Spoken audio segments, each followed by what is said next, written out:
प्रदोष व्रत की कथा। इस पुण्य व्रत का अनुष्ठान कर कोटि कोटि आर्तजन अथाह भवसागर के दुख बड़वा नल को निष्प्रभ करने में कृतकृत्य हो चुके हैं। प्राचीन काल में शुभ संस्कार संपन्ना एक दरिद्र ब्राह्मणी किसी ग्राम में निवास करती थी।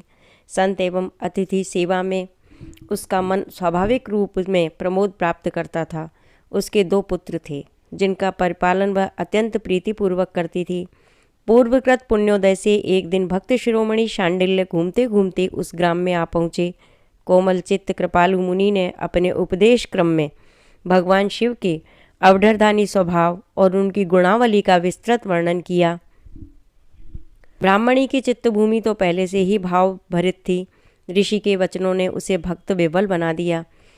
अपने पुत्र द्वय को महर्षि के चरणों में समर्पित करते हुए उसने निवेदन किया, हे मुनीश्वर, मेरे ये दोनों पुत्र पितृहीन हैं। इनमें से एक शुचिव्रत मेरा खुद औरस पुत्र है और दूसरा राजसुत मेरा पालित पुत्र है। इसका नाम धर्मगुप्त है। अपनी कृपा दृष्टि से इनका कल्याण कीजिए। ब्राह्मणी के शील सद्भाव से प्रसन्न हो ऋषिवर ने उन लोगों को वर्ष पर्यंत शिवार्चन का परामर्श देकर व्रत विषयक संपूर्ण नियमों को समझा दिया और शिव शिव जपते हुए अपने गंतव्य स्थल की ओर प्रस्थान कर गए। कुछ ही क्षणों का यह संयोग स्वाति नक्षत्र की बूंदों की तरह पुण्य फलप्रद हुआ। क्षणपि संजन संगतिरेका भवती भवार्णवतारिणी नौका। गुरुवर की भावमूर्ति और उनके श्री चरणों का अहर्निश ध्यान करते हुए वे तीनों एक मंदिर में जाकर शिवार्चन का सात्विक आनंद प्राप्त करने लगे। गुरु के उपदेश से उनके ज्ञान चक्षु खुल गए थे। पूजा अनुष्ठान करते हुए उनके 4 मास व्यतीत हो गए। एक दिन शुचिव्रत अकेले ही गंगा तट पर स्नान करने गया और नदी की चंचल लहरों में जल क्रीड़ा करने लगा। उसी समय नदी की धारा में बहता हुआ एक स्वर्ण कलश उसे दिखाई पड़ा। तैरकर शुचिव्रत ने उस कलश को उठा लिया और आनंद मग्न होता हुआ अपनी माँ के पास आया। भाव विवल स्वर में उसने अपनी माँ से कहा, देखो माँ, आज मैं क्या लाया हूँ। अब हम लोगों के कष्ट मिट जाएंगे। देवादिदेव शंकर जी की करुणा अपार है। उस रत्न भरे कलश को देखकर ब्राह्मणी के हर्ष का ठिकाना नहीं रहा।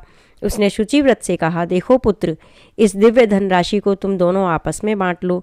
शुचिव्रत ने सहर्ष माता के आदेश को मान लिया, किंतु राजसुत ने माता से आग्रह किया, हे दयामयी माँ, भाई शुचिव्रत को यह धन उसके पुण्य परिपाक वश प्राप्त हुआ है, इसलिए इस धन पर उसका ही अधिकार है।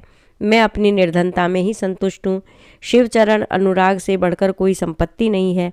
माता ने कहा, जैसी तुम्हारी इच्छा, कहकर उसके निश्चय में कोई बाधा नहीं डाली।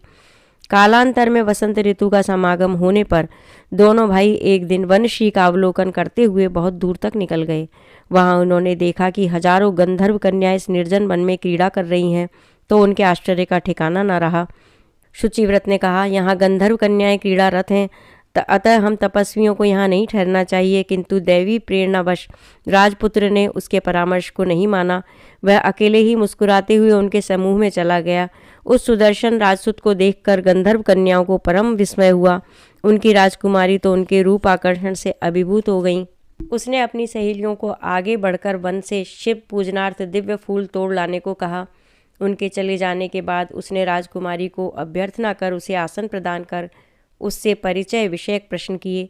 राजकुमार ने गंधर्व कन्या को अपनी स्थिति से अवगत कराते हुए कहा, हे कल्याणी, मैं विदर्भ नरेश का पुत्र हूँ। मेरे माता पिता दिवंगत हो चुके हैं। अवसर पाकर शत्रुओं ने मुझे राज से हटा दिया है। मैं जंगल में अपनी धर्म माता के साथ जीवन यापन करता हूँ।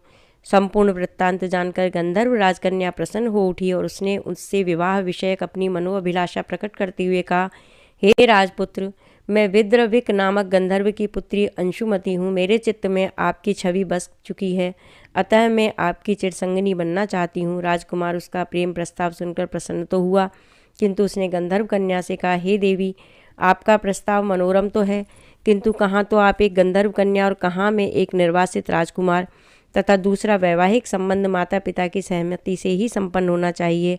उसका विवेक संगत उत्तर सुनकर कन्या ने उसकी धर्म बुद्धि की सराहना की और कहा कि वह गंधर्व राज की अनुमति लेकर ही ऐसा करेगी।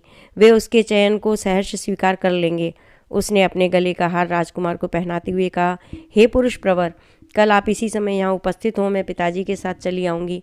दूसरे दिन शुचिव्रत उसकी माँ और राजकुमार के वहां पहुंचने पर गंधर्व राज ने अपनी कन्या का पाणी ग्रहण कराते हुए राजकुमार से कहा, हे पुत्र, चिंता मत करो। भगवान शंकर ने मुझे तुम्हारी सहायता करने का आदेश देते हुए तुम्हारे बारे में सब कुछ बता दिया है। मैं सब प्रकार से तुम्हारी सहायता करूँगा। हर्ष गदगद राजकुमार और उसकी ब्राह्मणी माता ने गंधर्व राज का आभार माना और शिव कृपा से राजकुमार ने अपना नष्ट वैभव पुनः प्राप्त कर लिया। उसने शुचि व्रत को अपना मंत्री बना लिया तथा अपनी पालिका माता को राजमाता के पद पर प्रतिष्ठित किया। उन लोगों के दिन सानंद बीतने लगे। शिव कृपा से अभ्युदय प्राप्ति विषयक यह कथा हमारे धार्मिक वाङ्मय और लोकमानस में लिखित अलिखित रूप में है। बोलो शिव भगवान की जय।